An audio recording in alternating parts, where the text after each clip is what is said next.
Good morning. We're going to wait just 1 minute and then get started. I'm just gonna check your Zoom to make sure that. The AV guy in here too. Did he? Okay. He already set it up, I think.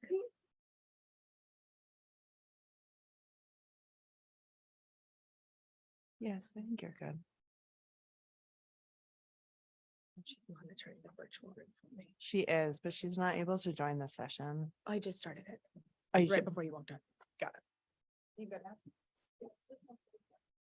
Oh, wait, can you go back to how it was? Oh. Is it not? Oh, just to, I guess. You put it in present.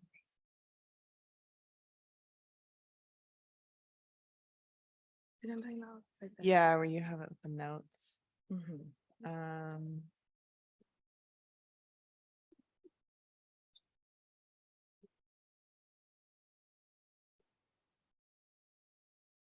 Oh, wait, I definitely want presenter. Yeah, I was trying to just toggle it on and toggle it off to see. Oh, it's not even. Do you have two versions of this up? Yes, you do. Okay, thank you. You might want to close out of the other one just so that if you're toggling between screens. No, I think we're just staying on this. It's all in one presentation. No, I know, but you have two versions of this same presentation up on your screen. But if I close this, the other one will close, right? No, here, let me. Yeah.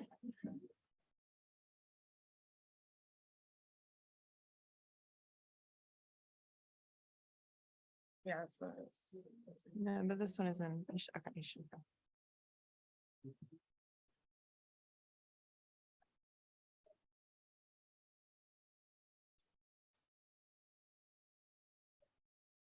Christy, do you see it?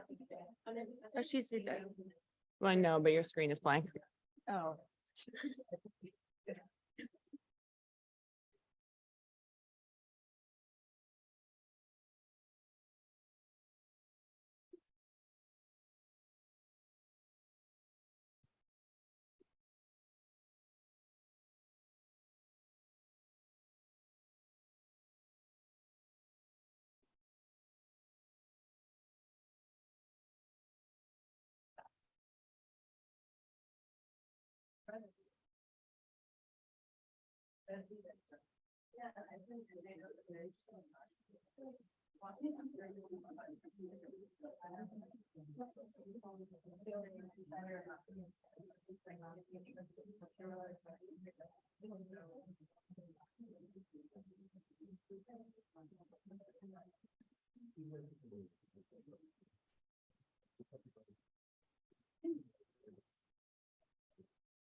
Good morning, everyone. We're going to go ahead and get started. You are in the room for the side event on hand hygiene in schools in Kenya, Belize, Guatemala, and El Salvador through increased access to resources, environmental nudges, and behavior change campaigns. Thank you for joining us. I know we also have some attendees online, and we have a representative in the room who is part of our team monitoring the virtual chat. So if you want to enter any comments or questions, please feel free to do so there. And we'll try to also address those. My name is Kelsey McDavid. I'm an epidemiologist with the Centers for Disease Control and Prevention with the Global WASH team. I have three presenters also with me, and I'll let them introduce themselves. My name is Doreen Oching from CFK Africa. It's an NGO back in Kenya, Nairobi specifically. Thank you. Hi, my name's An, representing Baylor College of Medicine, leading our work in Belize and El Salvador. Hi, I'm Michelle, and I'm representing Guatemala for the Universidad Valle, Guatemala. Great, thank you. We have many other people who have participated in the work that we are presenting today. Some of them are in the room. We have Isaac Ngere here. We have Christy Craig here in the front and Alex Kosik over here on the side. as well as the others who are presented on this slide. The format for today's session is what you see on this slide. I'm going to go over the importance of hand hygiene in schools, and then also some of the evaluation tools that we have used within each of these countries. And then each of these ladies is going to present. We have Kenya, and then Belize, Guatemala, and then we'll go back to on in the middle for El Salvador. In the second half of today's session, we're going to split up into breakout groups in the room. We'll kind of do 1, 2, 3, and 4. And we'll talk about what we'll discuss later. And then we'll report back to the group to have a discussion.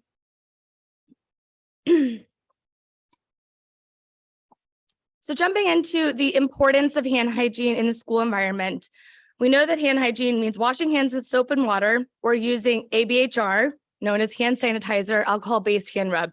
We'll be using that phrasing some throughout, ABHR. You'll also see HH, meaning hand hygiene. I think that this audience likely knows that, but just in case. We know that hand hygiene is a means to reduce illness and prevent the spread of infectious diseases, extremely important for children who are spending a large portion of their lives in the school environment. This also would help us to achieve Sustainable Development Goal 6, access to hygiene for all by 2030, and we'll discuss how far along we are toward reaching that goal in just a minute. So as of 2019, JMP data showed that 818 million children, or 43%, had no basic hygiene service at school. On the far left of this bar graph, you'll see globally 57% of schools had basic hygiene services. And then on the right-hand side with the smaller bar graphs, it shows by region where we stand in terms of different service levels. Greater than 25% had no hygiene service at schools. So the purple represents basic hygiene service, meaning water and soap are available.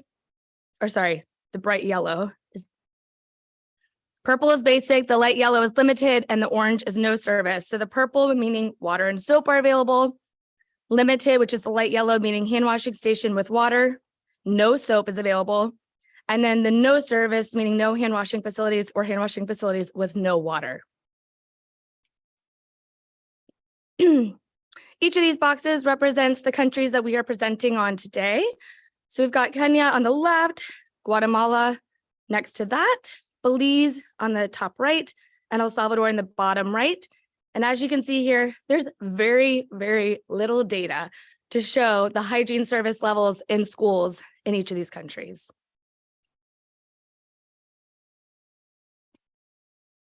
So for our evaluation approach, we largely used the same tools within each of these countries and then later contextualized them to meet the needs of those programs. All projects did baseline and endpoint evaluations. They developed an intervention based on the baseline data and then implemented that before endpoint. These tools were created by CDC, the World Health Organization, and Emory University, of course, in conjunction with our partners. So like I said, we did the baseline evaluations, then we implemented an intervention and monitored it. And later we did the endpoint evaluation to see if the intervention had any effect. Our tools are split to quantitative and qualitative. For our quantitative tools, we have each of these you see here. The first is the facility assessment, which looks at the school demographics. It also looks at water access, hand washing stations, their functionality and accessibility, ABHR, if permitted within the school environment, and how accessible that is for students, enumerates both that and hand washing stations, and then also quantifies access to sanitation and that type of sanitation in the school,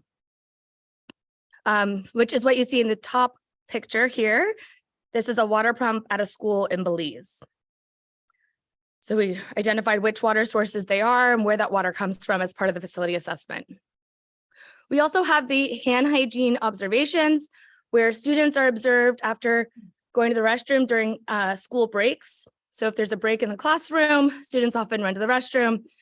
We would have an enumerator stand in a position where they're hopefully not noticeable to the students and identify whether or not they use soap and water, ABHR, if they do use soap and water, for how long, or if they just used water, or no practice at all. We had the quantitative personal hygiene assessment tool. Throughout today's presentation, you'll hear this as QFAT, or sometimes as the hand dirtiness assessment. So a few different names for that. It's where we take a saline wipe that is fresh out of the package, sterile, and then we trace the palm of the hand and then also each of the finger pads. And then this is compared to a scale of color density. So it's not the color itself, but rather the density of those colors, and give it a quantitative score. And in some countries, we did this at baseline endpoints. Sometimes it was just cross-sectional, done at one point. And in some countries, they weren't able to use this in schools. We did water quality testing, which Alex can tell you much more about, but this was done to identify the presence of chlorine, quantify it, and then in some places, we were also able to look at the presence of coliforms and E. coli. We also had a knowledge, attitudes, and practice survey that was conducted with students. We intentionally tried to use this with students who were either 8 or 10 years of age and older, and with speakers of the local language. For qualitative tools, which Christy Craig can tell you much more about here in the front, we did in-depth interviews with teachers and administrators.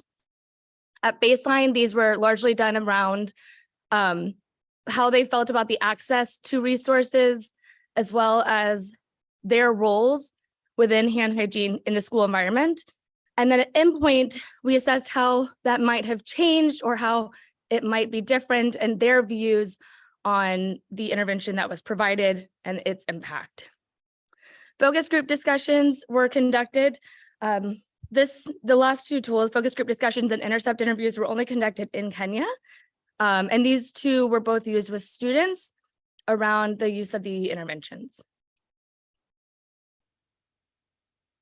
So without further ado, we'll get into the country presentations.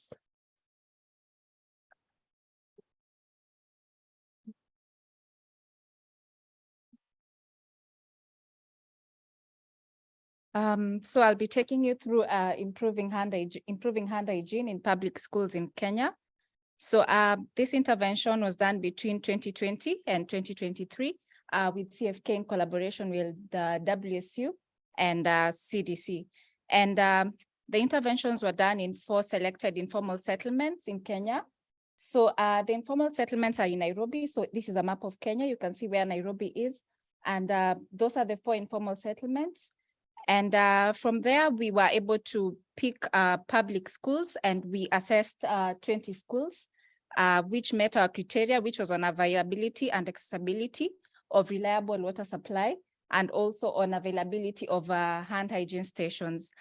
So from there, we enrolled 10 schools, which benefited from the intervention and evaluation, and this was due to funding consideration. So the hand hygiene evaluation methods that we used were facility assessment, hand hygiene observation. We also did intercept interviews, focus group discussions with the students, as mentioned by Kelsley, and also on water quality testing. So these were our baseline evaluation findings. During our baseline evaluation, we did a tap to pupil ratio of the existing hand washing stations. And on average, it was at 1 to 279. We also checked on the presence of hand hygiene IC materials, and it was at 39%. And also on hand hygiene practice rates, it was at 34%. And also we did water quality just to check on chlorine levels in water. And from our analysis, only 11% of the schools had presence of chlorine residual level in the water that they utilize. And also checking on total coliforms, they tested positive 90%, and also on E. coli, it was at 45%. So before I move to the intervention that I'm going to present today, so these are the key interventions that we implemented back in Kenya.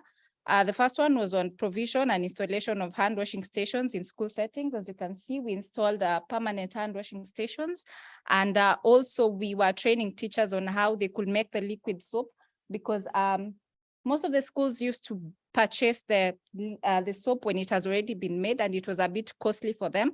So we had to transfer the skill of making the soap by themselves, because it will have been affordable for the schools. And also we developed a management guideline. So during the facility assessment, there was a challenge that was found out, and that was on management of the hand washing stations in terms of cleaning, disinfections, and also the role and responsibilities of the various peoples when it comes to the management of the hand washing stations. So we came up with a guideline on how they could manage the hand washing stations. And also we had activities around behavior change communication that was on training teachers on WASH in schools. We also had training for students, we call them WASH champions, on water sanitation and hygiene in schools. So for today, my focus will be on behavior change communication, and that is hand hygiene messaging for COVID-19 mitigation. So from the baseline, some of the findings on murals, the favorite messaging for hand hygiene behavior change communication was on wash your hands with water and soap. And also it should include steps of hand washing that has illustrations, and also saying that hand hygiene is part of COVID-19 prevention. And also some of the key motivators for hand washing that were mentioned by the people that we interviewed was on protecting self from infection, preventing others from infection, following COVID-19 protocols, and generally just to feel clean. So they also mentioned that the good messaging qualities should be clear, they should be easy to follow, they should be visually appealing, they should be simple for children and adults to understand. So the most preferred method for messaging was mentioned to be through visual and posters. So from this, we developed a mural based on the feedback that were given by the people that we interviewed. And as you can see, the murals are clear and easy to follow. That they have hand washing messages addressing the key motivators. They are visually appealing, as you can see, and the murals, the way they were installed, the kids that you are seeing there, they have the uniforms of the specific school. So each school had a mural with a kid having a uniform of the specific schools. And then the murals were also mounted near functional hand washing stations. So this is a picture of students interacting with the mural. Further to this, we did a post-installation assessment, and these were the findings. We were just asking the students what they liked about the murals, what they learned from the murals, and also some of their perceived changes since the installation of the murals. And some of the messages that they said was murals, they were relatable because of the children in the drawings, and then the murals guided them on how to maintain hand hygiene and cleanliness. And they also mentioned that the colors were appealing and they communicate to the students. Some of their perceived changes since the installation of the murals was that it increased hand washing practice among the students, and also it improved hygiene and cleanliness, and it increased awareness among students following instruction provided by the murals. So this is our comparison between baseline to endpoint. So at baseline, as I mentioned, the tap to pupil ratio was at 1 to 29 on average. At endpoint, it was at 1 to 59. And then the presence of IC materials at the hand washing locations at baseline, it was at 39. At endpoint, it was at 46. And it's interesting to note that hand hygiene practices at baseline, they were at 34, but at endpoint, 25%. Yeah. So some of the lessons that we learned from the interventions that we implemented, specifically on behavior change communication. First, initial messaging survey is important because it informs the design and the development of the behavior change communication intervention. And then also displaying simple information like why and to wash hands. And also it resonates with the target audience, as I mentioned, the school uniforms. This can contribute to positive behavior. And then it is critical also to involve the stakeholders from the design. We involve the students from the design of the mural and also to the implementation to ensure that the program is sustainable and also create a sense of ownership. And then another thing is that hand washing stations, the permanent ones, they may be costly to install and they may not be available immediately in an emergency. However, they're important in emergency preparedness due to their longevity compared to the portable hand washing stations, which are less costly and easily available in case of any emergency. So our special thanks is to CFK, Washington State University, Centers for Disease Control and Prevention, and also Nairobi County, for the great work in collaboration and partnership. That's the end of my presentation. Thank you for listening.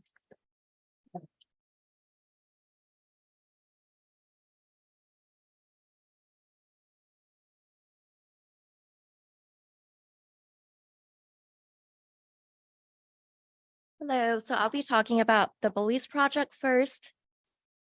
So this is just a timeline of our project in Belize. So back in December 2021, we launched a national survey to understand the existing infrastructure and resources related to WASH at the schools at the time. And then from there, we picked 12 pilot schools, that's 2 from each of the districts in Belize, to do more in-person evaluations using the assessment tools that Kelsey had mentioned. And that was done in person in March 2022. And then following that assessment, we worked on designing and implementing our intervention in schools. And that was from, that started in October of 2022 and lasted for a few months. And then we recently came back to Belize in June 2023 to do the follow-up assessment. And then the yellow boxes on the bottom here, you see that there were several events that happened throughout the duration of our project. For example, when the national survey was launched, schools were still operating in hybrid mode or some were closed, but the majority opened when we came back to do the baseline assessment. And then we had a summer break in between our baseline assessment and our intervention implementation.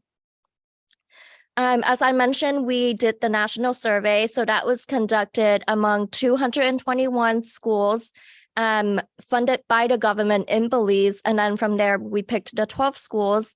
And here you can see on the map where the schools are located. And then we just a little bit more info on how we picked the schools. These were the criteria that we used to score the schools based on needs. So we looked at access to hand washing station, access to soap, hand sanitizer, as well as access to clean water or perceived water cleanliness. And these were the data collection instruments we use in Belize. So for quantitative, we use the facility assessment, hand hygiene observations, the QFAT, as well as the CAP survey with students. And for qualitative, we did in-depth interviews with principals as well as school staff in each of the schools.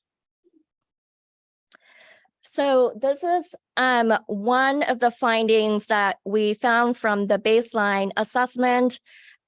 We realized that there were gaps in hand hygiene knowledge as well as practices among students. And here, this first fact here, 23% of students responded that they should wash their hands after using the restroom. And that came from the CAP survey with the students. And then we observed that 30% of students actually wash their hands with soap and water for at least 20 seconds after using the bathroom. So the 30% here is from us observing the students at the restrooms during the school day. It's not self-reported data. And from there, we decided to implement these 2 items from the intervention. So one being the hand hygiene nudges, the second being lesson plan development workshop with the principals from the schools. And we also had a chance to review the learning outcomes from the national curriculum that was shared by the Ministry of Education. And we realized that there were inconsistent hand hygiene requirements within the curriculum, meaning you would have hand hygiene content in one grade level, but not for some levels in primary school. So that motivated us to also do this lesson plan development workshop. And from the interviews with the principals and the staff, we saw that there were inconsistent supplies for hand hygiene at schools for student use. So this quote here was from one of the participants from Baseline, which said, "The only problem the school is having right now in providing anything for the staff is finance. That's because it's not the availability of the product. It's available, but we just don't have the finance to purchase it." And from that, we decided to supplement the schools with some supplies of soap throughout our intervention period. So now I'm going to go into each of the intervention items. So first is the hand hygiene nudges at schools. So we painted footsteps from the toilet stalls to the nearest hand washing stations at schools if the school had concrete ground between the toilet stall and the station. If they had a more of like grass or dirt path in between that area, we put down these pavers so that we can paint on top of them. And at each of the hand washing stations that were meant to be used after the restroom, we put up a sign that says "wash hands with soap and water" for at least 20 seconds. And then we also painted an arrow pointing to the soap dispenser or bottle. And the soap here, we also supplemented the school with. And at some schools, we could not paint on the floor due to their tiles. So we put up these signs instead behind each of the toilet stalls or above each urinal that says don't spread germs, wash your hands, to also remind the students to head to the hand washing station after using the restroom. And so this next item is the lesson plan workshop and development. So we invited principals from each of the 12 pilot schools to come to Belize City to do a workshop where they would work together in groups to design interactive lessons for standards 1 through 6. So those are all the grade levels in primary school in Belize. And the goal is for them to look at the learning outcomes outlined by the Ministry of Education and see how they can tie those learning outcomes together and integrate hand hygiene, even if hand hygiene is not listed in the curriculum. For example, for second grade, you might not have it in the curriculum, but you can still teach hand hygiene in your music or your English classes. And the principals were instructed to bring these lessons back to give to their teachers and give the teachers time to adapt and implement them in the classroom. And then after that, submit reflections and photos to Baylor College of Medicine. So the photo on the right here, you can see is a poster produced by one of the schools following the workshop. And here, there are some songs written by students. And here, one school integrated hand hygiene into their English class. So this is a lesson about compound, complex, and simple sentences. And the kids had to write hand hygiene related sentences during their lesson. So our main question was, did these interventions have an impact on hand hygiene practices? And here is our hand hygiene observation data from follow-up, baseline and follow-up at school entrances, as well as after using the bathroom. And the orange color here shows hand washing with soap for at least 20 seconds. And here you can see that at baseline, 30% of students wash their hands with soap and water for at least 20 seconds after using the bathroom, but that decreased to 25% at follow-up. And as Kelsey mentioned before, the QFAT, how we took a swab of the student's hand and compare it to the scale. So here's a picture of the scale that we use. And here is a sample swab from Belize. And these hand dirtiness swabs were taken when the students were in the classroom. So we would pull them out for the survey, took the swab. And that happened during the school day. And as you can see here, the distribution of color density at baseline and follow-up. So the median score at baseline was 7. At follow-up, that dropped to 5. So that means we had a higher proportion of students at baseline with hands with a higher density of dirt during the school day. So some lesson plans from our Belize project. It's really important that we have long-term intervention and evaluation to measure behavior change. These interventions that we implemented only lasted a little bit over 1 school year. So it's important that we continue doing this to measure long-lasting impact. Also, intervention should be designed for different student groups because every school is different, every grade is different. So one intervention may not work for everyone. And the same with like the community settings. So it's important to not only assess the school environment, but to understand like what's happening in the community around and designing interventions based on those factors. And it's also critical to include families and community in these interventions. A few schools mentioned that hand hygiene practices at school may be influenced by practices at home. So it's really important that we expand beyond the scope of school. And it's also critical to integrate feedback from school staff and students. At the end of the day, these interventions are for the staff and the students. So it's nice to have their feedback along the way. And lastly, mandates and protocols have significant impact on behaviors, including hand hygiene behaviors. And lastly, I would like to acknowledge the support and contribution from our staff, our ministry partners, as well as CDC for funding the project. Thank you.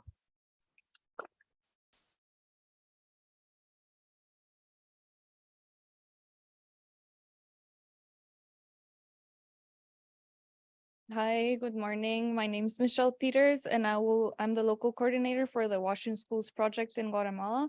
And this project is carried out by the Center for Health Studies of Universidad, Valle, Guatemala, and it's funded by CDC through cooperative agreement GH002243. So the objectives of this project was to evaluate hand hygiene practices in schools and identify the gaps in the practices, and then develop an intervention based on the identified gaps, carry out the intervention, provide technical assistance to do so, and then evaluate the intervention to see if there were any changes in hand hygiene practices. So we started this project in 2021. We identified the schools we want to work with, and we worked with 6 schools in Quetzaltenango, which is a department to the west of Guatemala City, almost close to the Mexican border. And we selected these schools because of UEG's previous experience in the area, and also because they were open to in-person classes, because not many schools were during the COVID pandemic. And then for baseline data, we did the similar activities they did in the other countries. So we did CAP surveys to kind of understand what kids already knew about hand hygiene. We did the hand dirtiness evaluations to see how dirty or clean their hands were during the day. And then we also did hand hygiene observations. And then in 2022, we developed the intervention in collaboration with the Ministry of Education and the teachers and principals themselves. We held some workshops so they could like validate and check the material and see if they liked what we were working with. And then we carried out the intervention throughout 2022 and 2023. And then in July of this year, we did the final evaluation where we again conducted the CAP surveys, the hand hygiene observations, and the hand dirtiness evaluations to see if there was a change in the practices we had observed at baseline. So for the baseline results, according to the CAP surveys, students didn't really have much knowledge about critical moments for hand washing. So 68% of them knew they had to wash their hands before eating, but then only 30% knew they had to wash their hands after using the restroom. For the hand dirtiness evaluations, they had dirty hands throughout the day, especially when they came into school. And just as a reference again, 10 is the cleanest hands, 0 is very dirty hands. So the mean score was 6.1 at baseline. And then for hand hygiene observations, only half of the students were correctly performing hand hygiene. And we defined correctly performing hand hygiene as washing their hands with soap and water for at least 20 seconds or applying ABHR. And then we also did some water quality testing, and we found that there was no chlorine available. There was no chlorination in the schools. 4 schools had total coliforms and 1 school had E. coli. So our intervention was divided into 3 separate parts. The first part was the curriculum support. So similar to what Anne mentioned on like developing lesson plans for teachers that they could use in classroom, because the national curriculum has a module on hygiene, but general hygiene and not specific to hand hygiene. So we wanted to develop materials that teachers could use in class to teach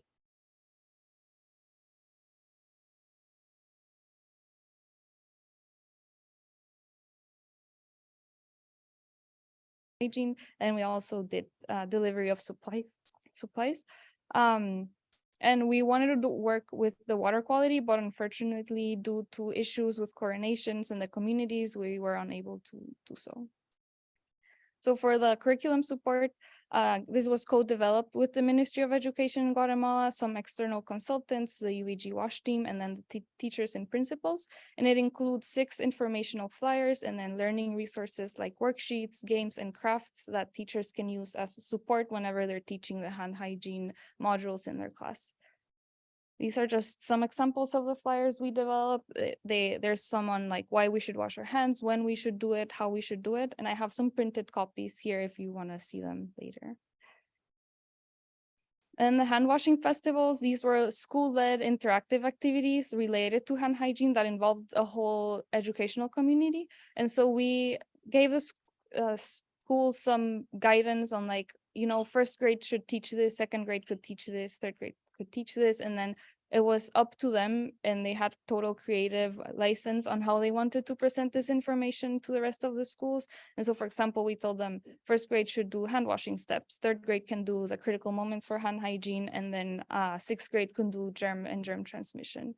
And we were very surprised by how these schools did this activity. It actually ended up being a whole day activity. So they would take the whole day off to do the hand washing festivals. And in some schools, it was more of like an assembly-like thing where they would present to the rest of the schools and like the groups would rotate to present. And then in other cases, it was more like students would move to different centers where the other students were presenting the information. So these are just some of the pictures from the hand washing activities. And we held these festivals twice, once in November of 2022 and then again in April of this year. This is one of my favorite pictures is these kids dressing up as a soap, a hand, and a little droplet of water, and they would dance as if they were washing their hands. There was also a lot of involvement from the parents. They would come, especially mothers, to see their kids perform. And we even saw that many of them were live streaming the presentations on Facebook so their family members could see them. And some schools even went like above and beyond and like painted their hand hygiene stations and make them more attractive for the kids. And to support all these activities, we also delivered supplies monthly. So we give them liquid soap, ABHR, which was locally produced at UEG, and then soap dispensers and spray bottles, because we realized that even though they had soap and ABHR, they didn't have the small bottles to put them in. So it was hard for the kid to take the whole jug to the bathroom. And then the post-intervention results, yeah, these are preliminary data, so we haven't finished all of the analysis, and we carried this in July of this year. So for the CAP surveys, we do see an increase in knowledge of critical moments, so more students know that they should wash their hands before eating and after using the restroom. We do see significantly less dirty hands throughout the day, so in contrast to Belize, where it was the other way around. So again, 10 is clean as 0 is dirty, and now the mean is 7.1. And then like in Kenya and Belize, correct hand hygiene practices significantly decreased by almost 20%. So very interesting finding. So some of the lessons we learned, it's very important to involve the education authorities, and not only at the central level, like ministry level, but also the departmental and municipal authorities for the design, execution, and follow-up of these interventions. I guess a lot of you already know this, knowledge does not guarantee practice. So even though a kid knows how, why, and when they should wash their hand, doesn't mean they're gonna do it. An intervention needs to be tailored and include several behavior changes approaches. And then for hand hygiene habits to be developed, the participation of all of the educational community is required. So not only teachers, but community leaders, parents, and also to ensure that interventions have a long-term impact, it has to be continuous, and support is necessary. Like it's not a one-time thing, especially with hand hygiene, you have to keep reminding kids. And information, education, and communication campaigns must be adapted to a local context for better acceptance and implementation. So not even just like country context or departmental context, but school context, because our schools, they were like 30 minutes apart from each other, but they were all very different from one another. So before I finish, I just want to thank the UEG WASH team who unfortunately they weren't able to make it to the conference, the Center for Educational Research at UEG for helping us identify the schools we worked with, external consultants, our funders, and then the Ministry of Education and all its parts that help us with the project. Thank you.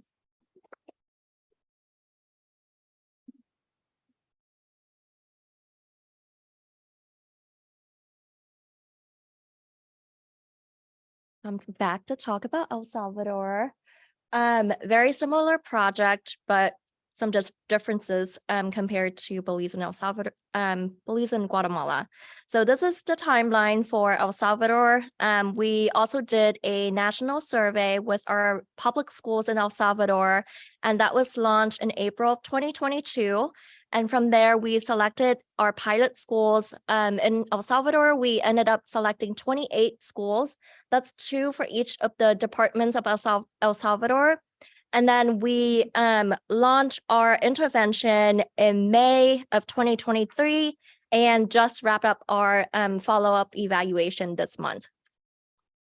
So from a total of over 4,000 schools, that completed the national survey, we picked our 28 schools based on access to hand washing stations, soap, hand sanitizer, as well as water and perceived safety level of the water. And again, these are the tools that we use. So for quantitative, we did a facility assessment, we did hand hygiene observations, QFAT, as well as CAP. And then for qualitative, we did interviews with the school principals and staff. And this map shows where our schools are located across the country of El Salvador. So from our baseline assessment, we found that, again, there were gaps in knowledge and practices among students. So from there, we decided to launch a communications campaign, and we also did a health fair, which is very similar to the hand hygiene festival that Michelle described previously. And we also observed shortages in hand hygiene supplies at schools, and that sparked the Ministry of Education and the Ministry of Health to donate supplies to the schools. So to prepare for the health fairs at the school, we held in-person workshops in El Salvador, and we invited, from each of the schools, we invited one admin and one teacher to attend the workshop where we introduced the communications materials and we used the materials that UVG had developed. So thanks to Michelle and her team for allowing us to use that for Belize.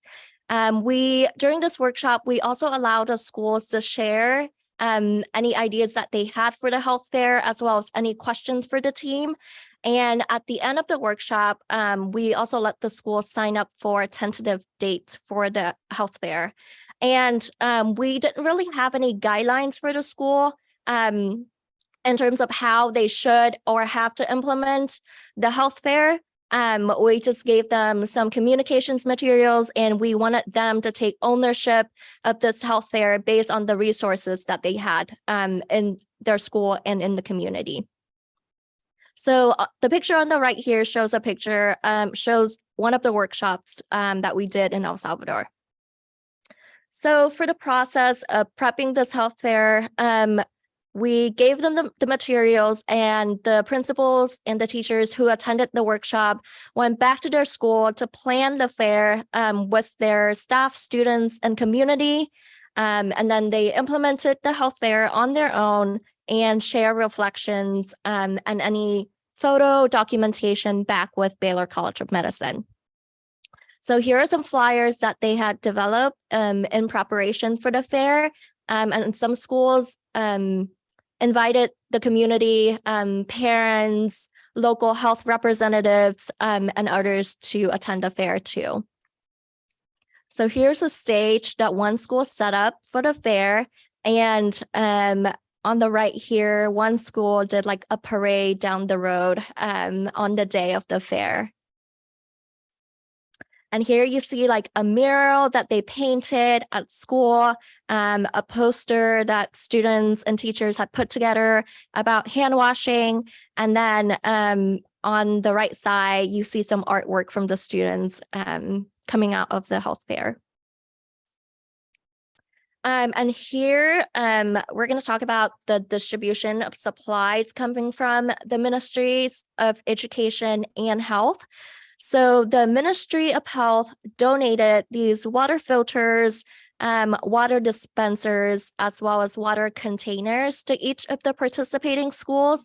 And then the Ministry of Education donated these cisterns to 10 of the 28 schools to help address the issue of water shortages. So the hope was that when they do have water, they could use these tanks to store water, and so that the schools would have water to use when on days that there are shortages.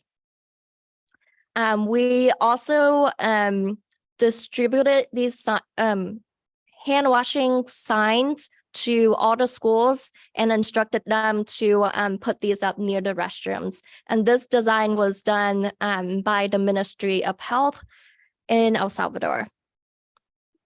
And then the Ministry of Health also contributed to the intervention by giving community talks focusing on hand hygiene. They did hand hygiene demonstrations, they did trainings on water management and storage, and they also had meetings with partners, local partners who were involved with water quality. So some lessons learned from El Salvador. It's really important to involve the local government in the program implementation, just for sustainability reasons. So as you notice, all the supplies were donated by the local ministry. And that was very encouraging to see them participating in the project, so that when the project ends, we know they'll continue to work on hand hygiene. And then it's really important to cultivate permanent hand hygiene behaviors through long-term interventions. So again, this project was very short, but it's important to continue the work beyond this. And local as well as national public health protocols, again, have significant influence on behaviors, including hand hygiene behaviors. And again, thank you to the local staff, the Ministries of Education and Health, and other partners who supported the project.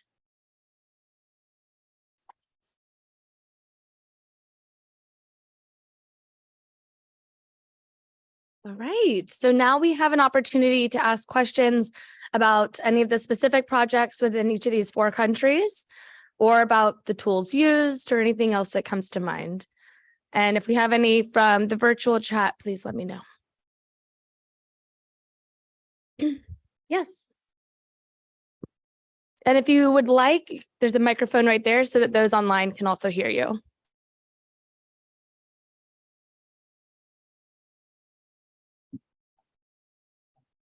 And thanks so much for the wonderful presentation. Right away from the murals, nudges, again, the name I looked at the past presentation regarding local production. So I don't know if there was a criteria for selection of these teachers, say, for example, maybe science teachers, given that some of the components would be making so some passive, where big positive. And the aspects of protection comes into play on the passive so. And if you look at the cost benefits, comparing local production vis-a-vis maybe preparing those that are readily available market.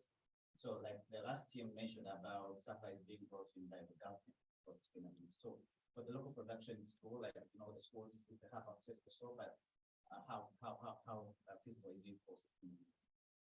Then the other thing is about the WASH champions for enabling students or pupils and hygiene.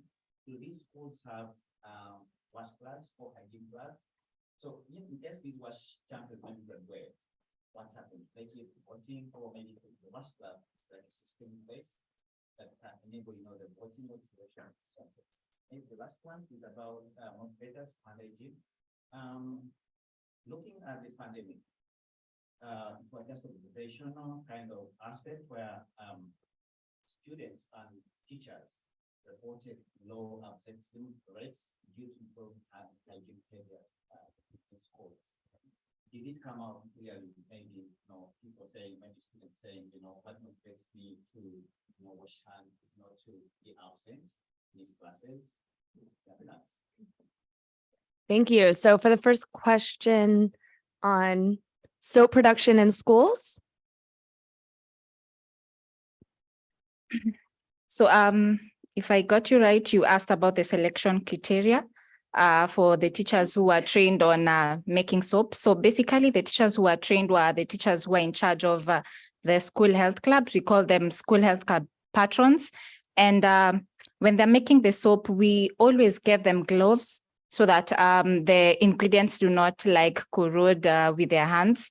And looking also at the cost benefits for local production vis-a-vis purchasing the soap when it has already been made. So during our interactions with the teachers, they mentioned that when they purchase the soap when it has already been made, it costed them close to 1,500 Kenya shillings. In dollars, I don't know how to transfer that right now, but you can do your calculations. So when you purchase the ingredients for making the soap, it costs almost half of that amount. So they are able to save almost half of the amount that they were using to purchase the soap that has already been made. And then on WASH champions, you asked if the schools have health clubs. Yes, all the 10 schools have school health clubs, and there's a system in place. So what they basically do, they select students from grade 4 to grade 6, so that by the time they're transitioning up to grade 8, at least they will have been in the club for quite some time. And joining the club is voluntarily, so the teachers don't really have to select the students who are going to be part of that club. So in each class, we have 3 students volunteering to be members of the school health club. Yeah, so I believe I've answered your questions.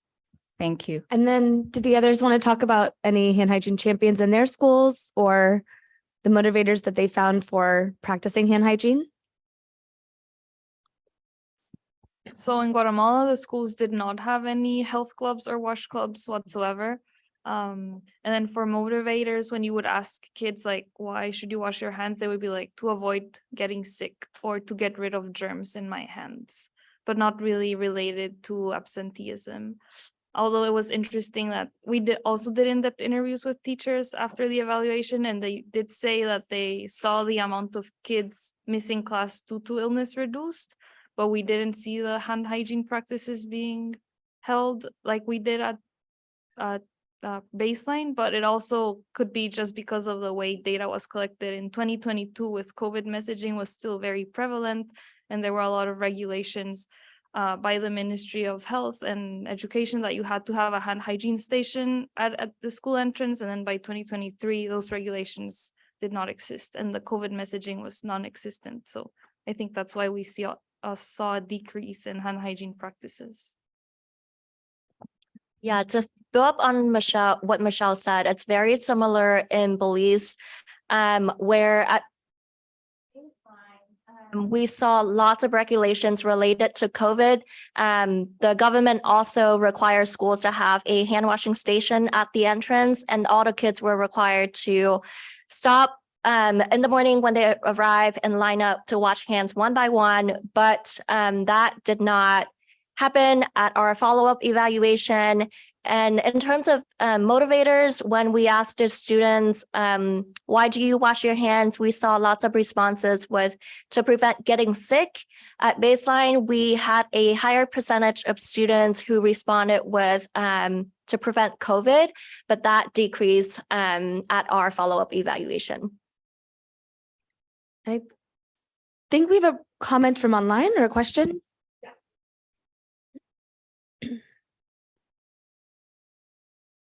We have a couple of questions from the chat.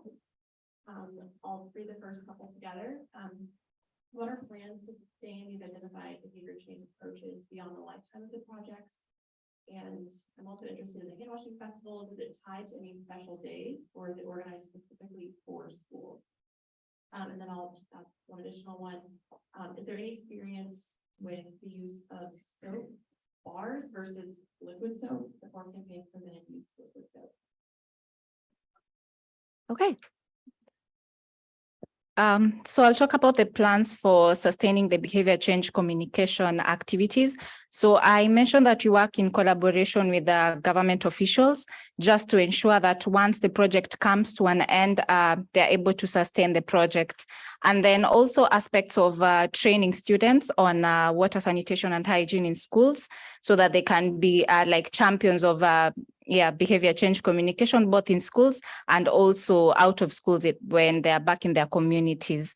So basically that is what we've been doing, working closely with the government officials so that once we exit, there is sustainability of the project. Yeah, thank you. And there was a question about soap. Would you kindly come up again? Liquid soap versus bar soap, was there a preference? Yeah, so majority of the schools prefer liquid soap because once you make the liquid soap, there's a way you can dilute it and put it in bottles so they can use the soap for a longer period of time. And also issues of bar soap, there was issues of theft when it came to using the bar soap. So most students will carry the soap back home so that their parents can be able to use the soap when they're back home. So most schools prefer to use liquid soap. Yeah, maybe if Dr. Isaac has something to add on that. Thank you. Yeah, actually, it's good to add to that last point from soap. I think from the very top, procurement is usually a very difficult problem for most of the organizations that work in Kenya. So it takes several weeks for you to be able to purchase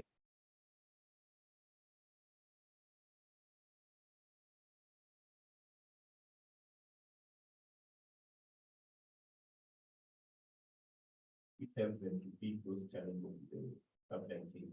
And then there are those other small issues like, bar soap, when you're dealing with school children, sometimes they're not very organized, so the soap will drop on the ground, it picks that because it's, something is portable, then there's others who will throw it about, it can be lost. And several other reasons. So for that reason, you find that the liquid soap is a bit more, user friendly for the children because they just get to depend because that they're able to at that time. So there's a lot of, I think, learnings that we documented, maybe not presented today, but we documented along the way in terms of how the liquid soap is more helpful and practical in those settings compared to bar soap. And the other thing I just wanted to put across is that for the soap production, the organization we're working with that is CFA, they actually documented the process of how that should be made. And those materials are available. So as part of sustainability, we pass those materials, some of the data from our pilot programs and some of the learning from the program, we pass those on to the government that we work with, and they're able to roll out some of those initiatives to other partners who also work within that space. So I think in terms of sustainability, that's one thing which we've tried, and I think it has addressed the issue of any other partners who also want to get into the space so that they're able to produce it. So which we've seen also to be cost effective. I wanted to add one last thing that 1,500 Kenya shillings conversion, you just divide that by 100, so it's about $15, right? They're around $15. So the cost saving would be half of that. So about $7, something like that, compared to $15. Thank you. And I can add that theft was also an issue in Central American countries. Even when soap was provided in liquid form, some teachers would have to keep the bottle of soap within their classroom until class breaks so that students didn't take it home. In terms of sustainability, do Anna or Michelle want to address that again? Anything else? Yes, so for Belize and El Salvador, we've been working closely with the Ministries of Health and Education throughout the entire project. And for Belize, we had a meeting with the Ministry of Education at the end of the project to share the findings as well as the lessons learned to encourage them to keep going with the project. And we plan to do the same with El Salvador. Yeah, and we're working with schools in Guatemala to kind of see how they're going to incorporate hand hygiene into their lesson plans using the material that we deliver to the schools. We also are working with UNICEF to include more schools to adopt these programs.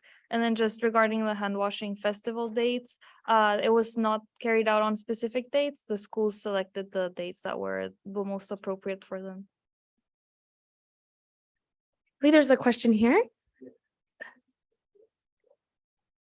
Sure. So for the hand hygiene festivals, the dates were chosen by the schools themselves based on what works best for their school calendar. And for longevity, they are working with the ministries and also incorporating the curriculums. Can't hear from that mic. Got it. Will do. Okay, thanks a lot. My name is Valle. Okay. I'm so pleased to see the work for Hygiene and the change from Salvador and also from Guatemala. That's very interesting. But I just wanted to bring up a debate. I just felt like the motivators to make people change their behavior for a long time. And they are also demotivators. So for example, all of you agree that during COVID-19, it was fear that motivated people to actually always wash their hands. And everyone was washing their hands because they fear they didn't want that to be one time. But after the COVID has gone, the fear motivated completely falls away and people go back to their old ways. And I'm sure most of you now don't wash their hands frequently. In fact, I was talking to one of my colleagues and it was given some sensitizer and was saying I'm not taking because I was sick and tired of it. So what I'm trying to bring, there is what we call behavioral center approach that motivators that, you know, like I want to feel attractive. That's a key motivator. Something like nature is a key motivator that can make you feel and do something for a long time. Fear and catching disease is a very demotivating kind of a thing, and it will be able to end. So what I'm trying to ask is, what kind of approach do you think is the best behavioral change motivator that we need to use? Maybe schools or communities or healthcare opportunities.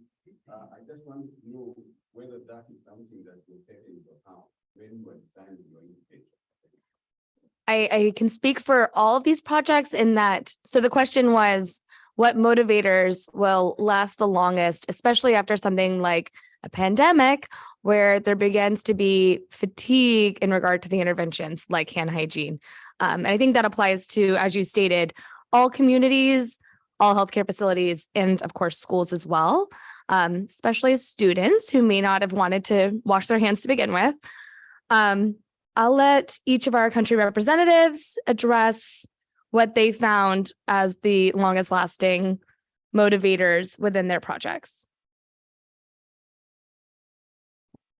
Maybe not a motivator, but I think governmental regulations do have an important role in making sure kids are like following rules. So like in Belize, students had to wash their hands when they walked into school as by law, basically. And then they removed that law when the COVID pandemic was not a pandemic anymore. So I think that really played a role into what activities they were doing, but also, yes, I think fear was also a very important motivator.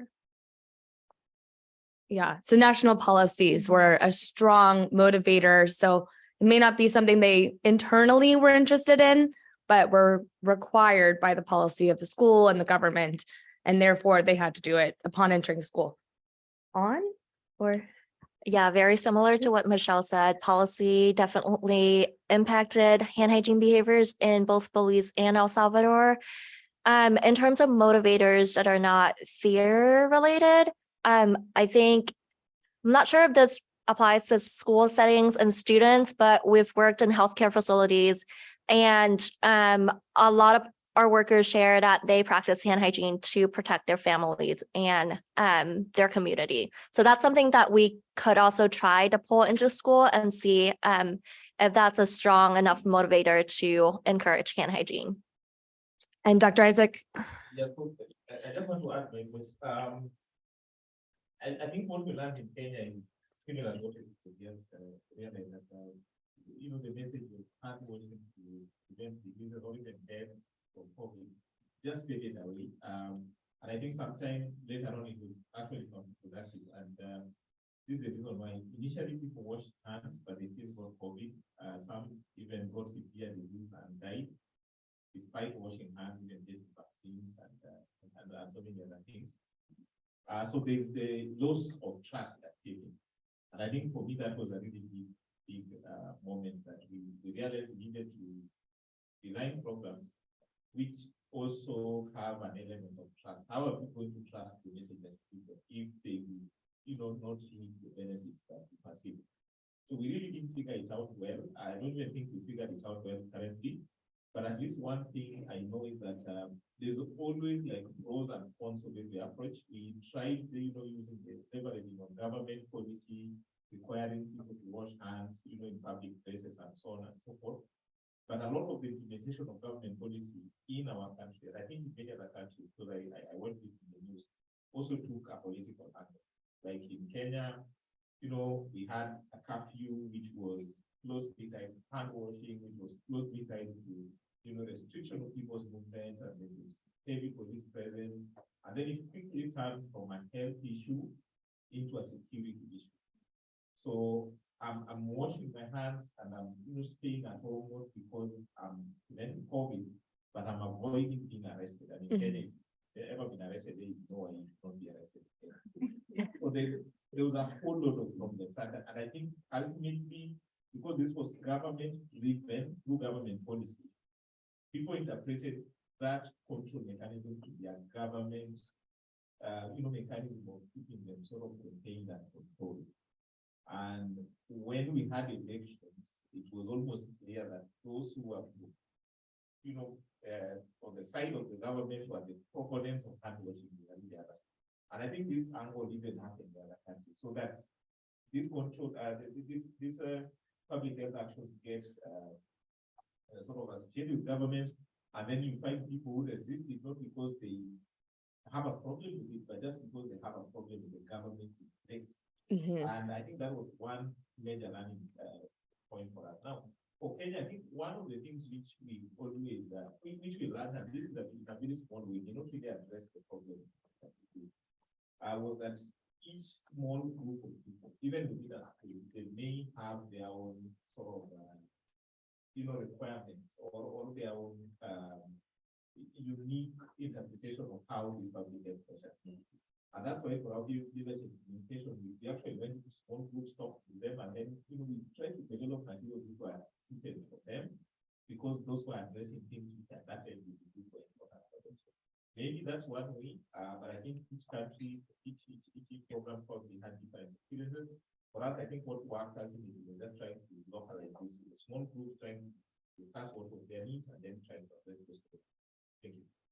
Thank you. And to summarize for those online, he was saying that essentially when national policies are trying to support hand hygiene or other public health actions, they can quickly become politicized and fall along party lines rather than falling in the benefit of public health or other health actions. We can take one more very quick question right here. If you want to say it, I can just repeat it.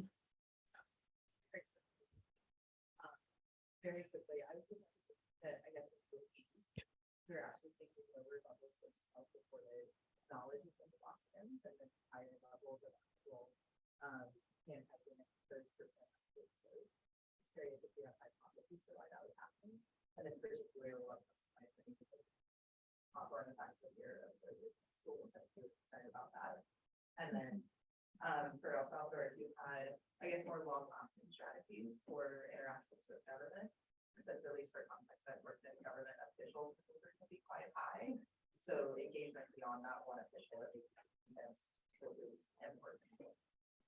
So the question is twofold. Why are we seeing lower reported knowledge in Belize? And then also, how do you work with government turnover of officials if you've been working closely with a singular person? And we have seen a lot of turnover throughout these projects, especially in El Salvador, but other countries as well. Yes, to answer the Belize question, I think this is a limitation with our data collection method. We try to survey with students of certain age to make sure they understand the question, but many times we realize that when you ask a kid a question, what they answer may not be what they actually do in real life. And like a lot of times they're also very nervous of like a person coming in, taking them out of the classroom to ask them questions. So when you ask them like, when do you wash your hand or when should you wash your hand? They may give you just like, oh, when I wake up, or like when I enter school, instead of thinking up through like all the options, like, oh, before I eat, after using the restrooms. So it might be because of that.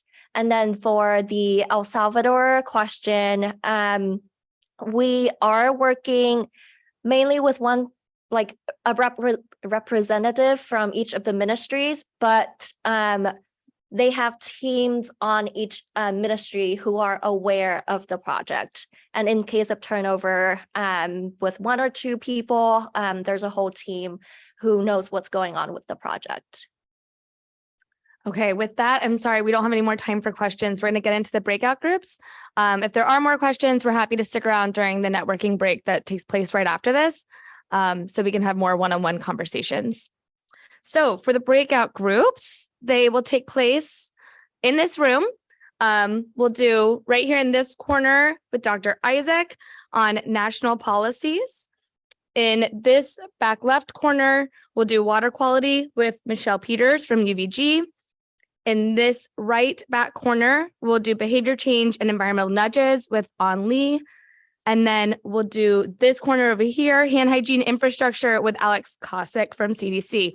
So you can either align yourself based on where you're currently sitting or whichever topic interests you the most. We have 4 key questions that are on here that we would like you to discuss with your group.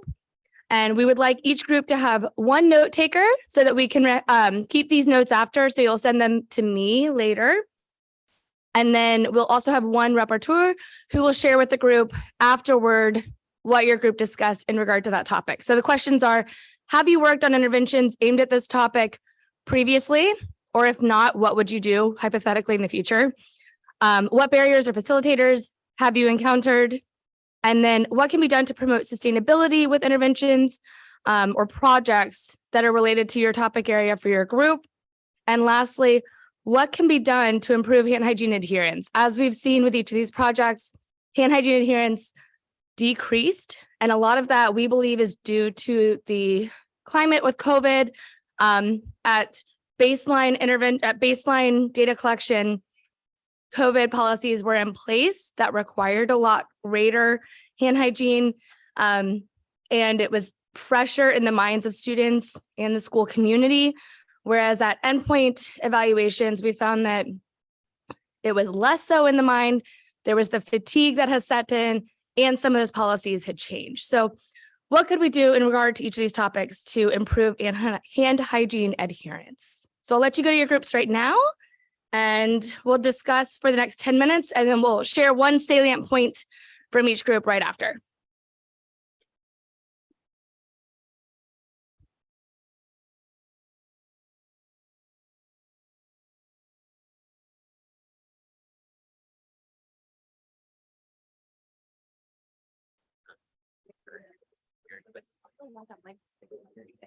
So.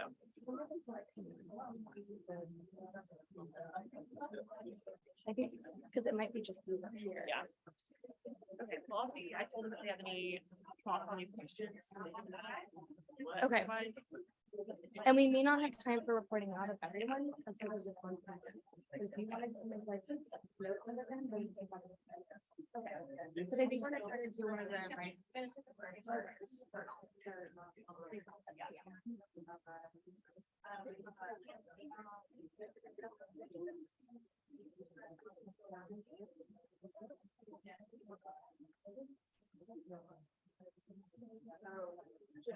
Hey, thank you.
You can see, and then someone else has to like, yeah.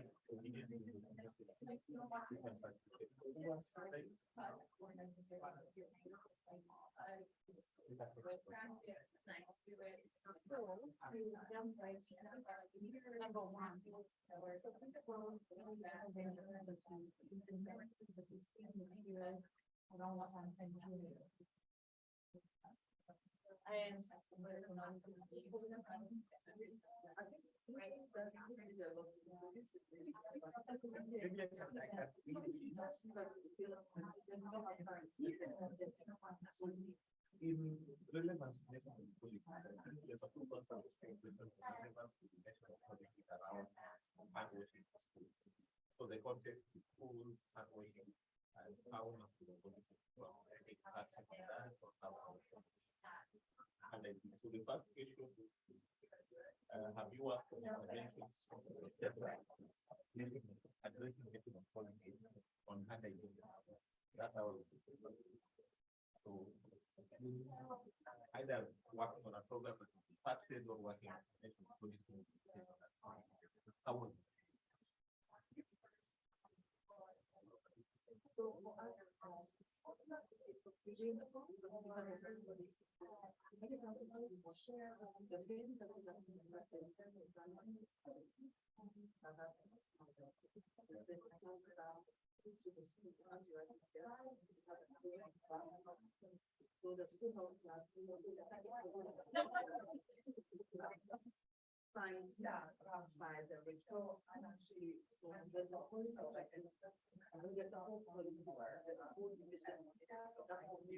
hand wash it together and wash it out. A lot of food and here is working. I think one thing, and one thing, so during the COVID, it was that though when I was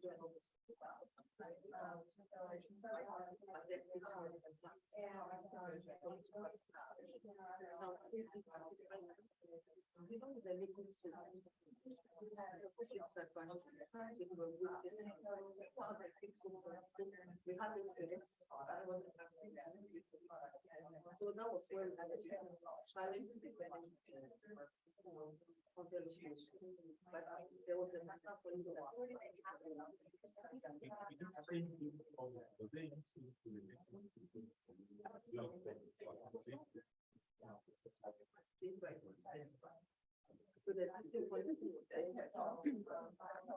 This is your 5-minute warning and also a reminder to be having someone take notes.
Things have changed.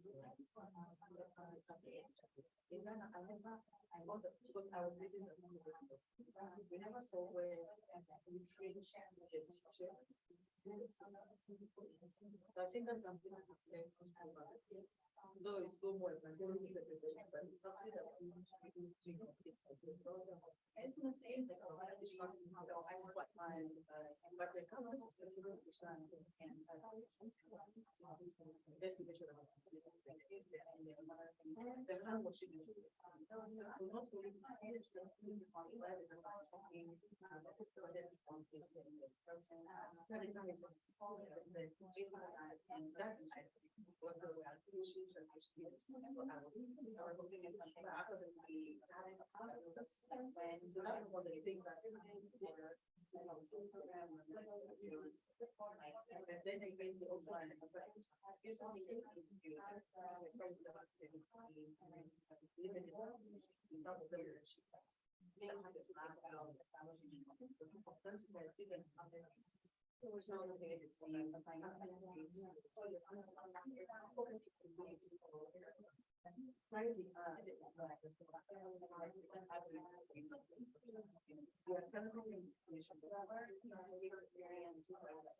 One more minute.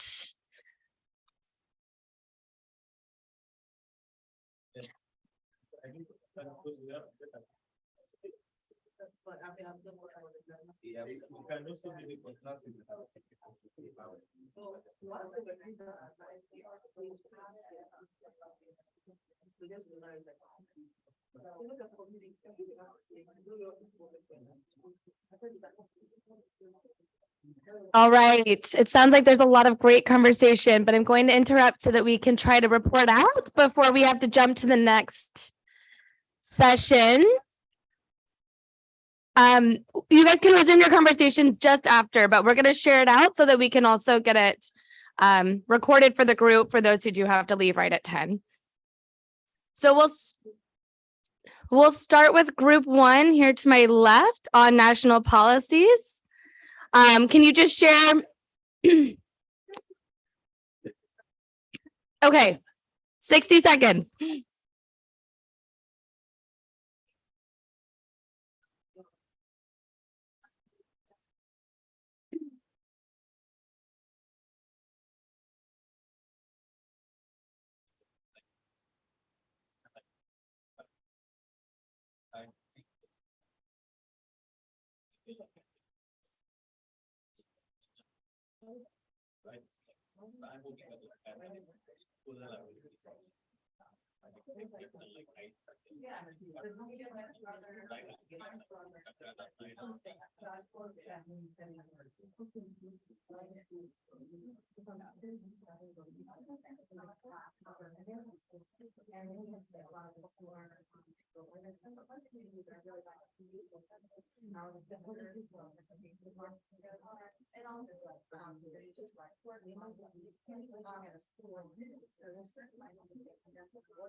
Okay, we're going to start with national policies here to my left.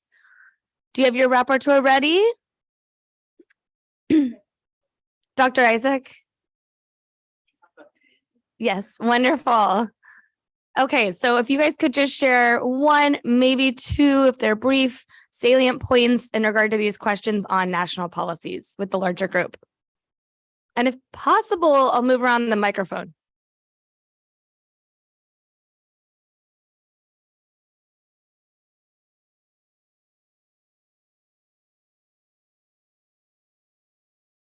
So I was just a note taker, but I'm happy.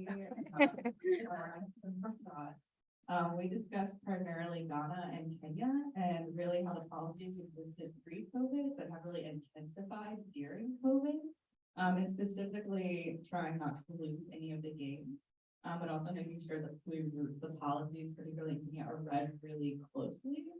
It's my understanding that, you know, especially with the water supply and infrastructure, WASH was included by the Ministry of Education. And so it's really reading those policies finally and pulling those out and really kind of integrating those into the school system. And then in Ghana, as far as what could be improved, again, a lot of the policies existed pre-COVID. But for those WASH champions or the teachers that are in the school, that can often be seen as extra work on top of what they're already doing. So maybe a compensation or a stipend acknowledging that work that's being done in order to build sustainability. Happy to pass the mic to anyone else, but I think that's a very high level summary for our discussion. Great, thank you. Could you pass the mic to group 2? And if we could get 1 or 2 salient points on water quality.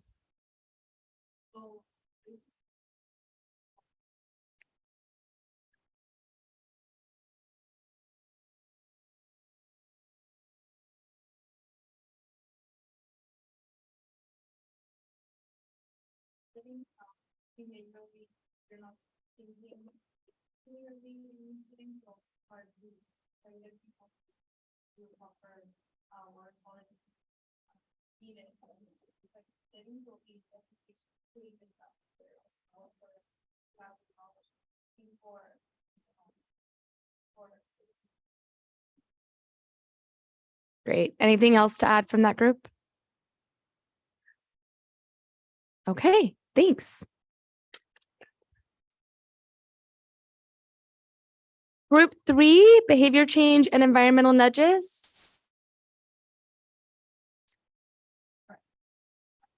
A wonderful discussion, hoping to run this discussion. So one of the ideas that we came to was the idea of nudges. Several of our current members have also used nudges in various locations, including very rigorous trials, and seen that that has had great results.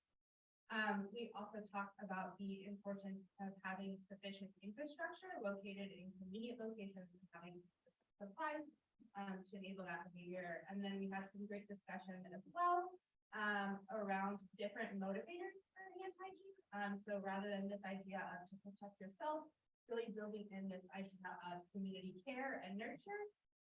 And similarly with ideas that have worked in healthcare settings of washing your hands to protect your family, the idea of bringing that in to the school setting as well.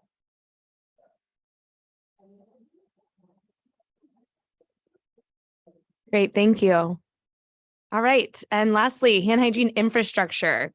Thanks for the infrastructure group. I think pretty much anyone who had worked on infrastructure in the past have encountered issues of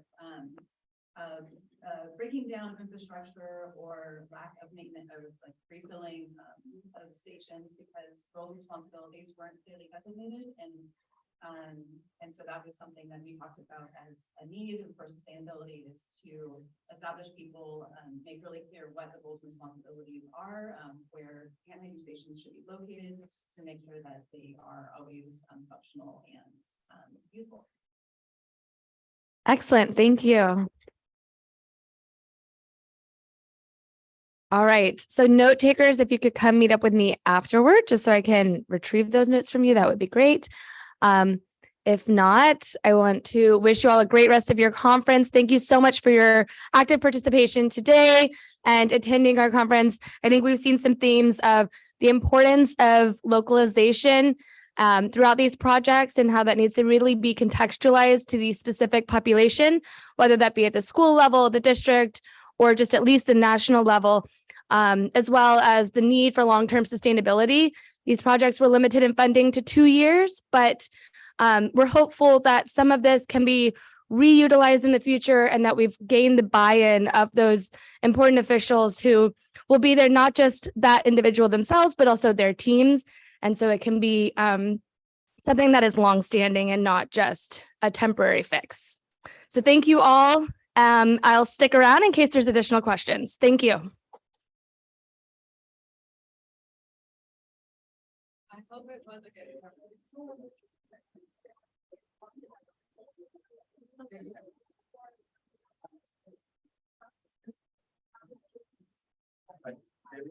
Hi. No, that's okay. I just want to make sure I end this before. I don't know quite how. End webinar for attendees.